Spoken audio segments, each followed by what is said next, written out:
Yeah. Right, 2024, what a year.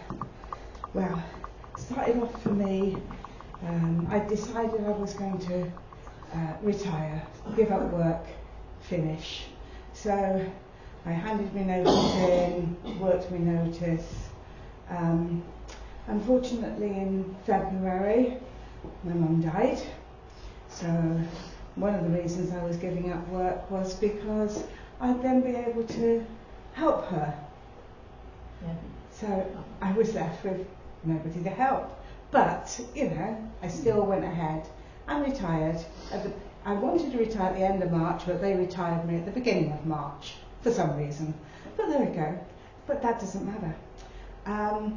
March then, we had Mum's funeral and celebration of her life, because she was well loved, well thought of. I was glad that she was no longer in pain, and was glad that she wasn't here to be witness to what happened next with me. I hadn't been feeling great, and I'd been to see the doctor several times about different things, and go and have a physio.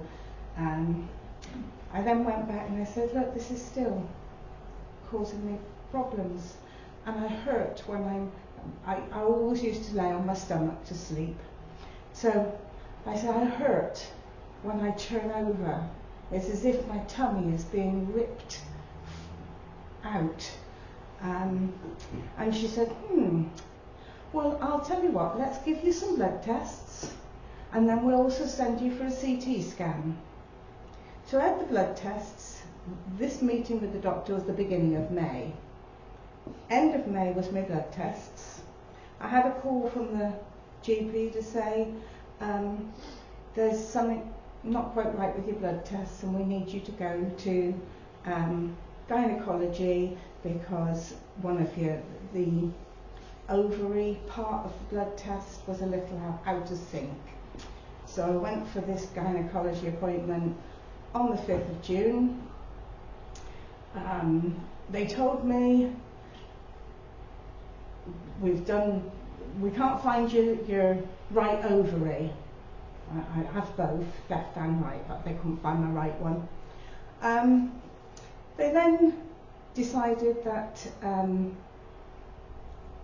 if I came back later that afternoon, because it was a morning appointment about 9 o'clock, if I came back later that afternoon, they had a space in the clinic, and I could get it all cleared up without having to track back to Melksham, to come back, to go back, to come, because very thoughtful of them, wasn't it? I then went away from the hospital, because otherwise the parking would be through the roof, because it's rather expensive. And whilst I was parked in the car park somewhere else that was much, much cheaper, I was told, I had a phone call from the GP. So the GP phoned me and said, look, we're very worried, and we're going to put you in for another urgent appointment. And he said, I'm very worried about a lump that we found. Oh, okay. So I went back to the hospital. They saw me in the gynecology. They said, we've got no worries about your gynecological issues, but you do have a renal carcinoma on your right kidney. The scan had revealed that it was twice the size of my kidney, and it was on the outside, and that it had spread into my lungs. I was sent upstairs to the surgical assessment unit. I don't know if they were going to surgeryfy me at that point in time, but I was also told that it was inoperable because it's already on the outside of the organ. I didn't feel unwell particularly, praise the Lord.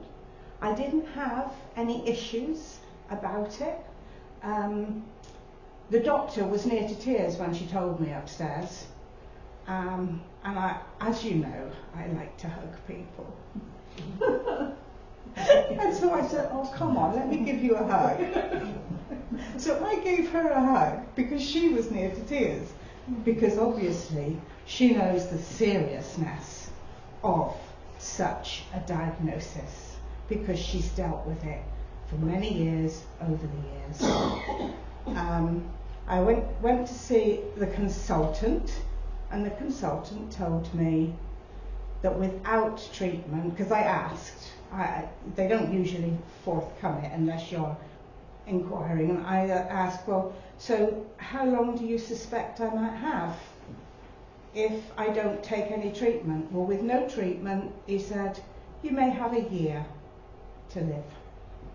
And I thought, wow, well, we know somebody who can override that rule. And, you know, so from July, they started me on some treatments, and the treatments, unfortunately, were so severe, well, affected me severely, gave me all the side effects that there ever is and was, ending up in putting me to a step away from death, they told me, because my platelet count had gone down to 14, and your normal platelet count should be 150 or above. So I was well minus.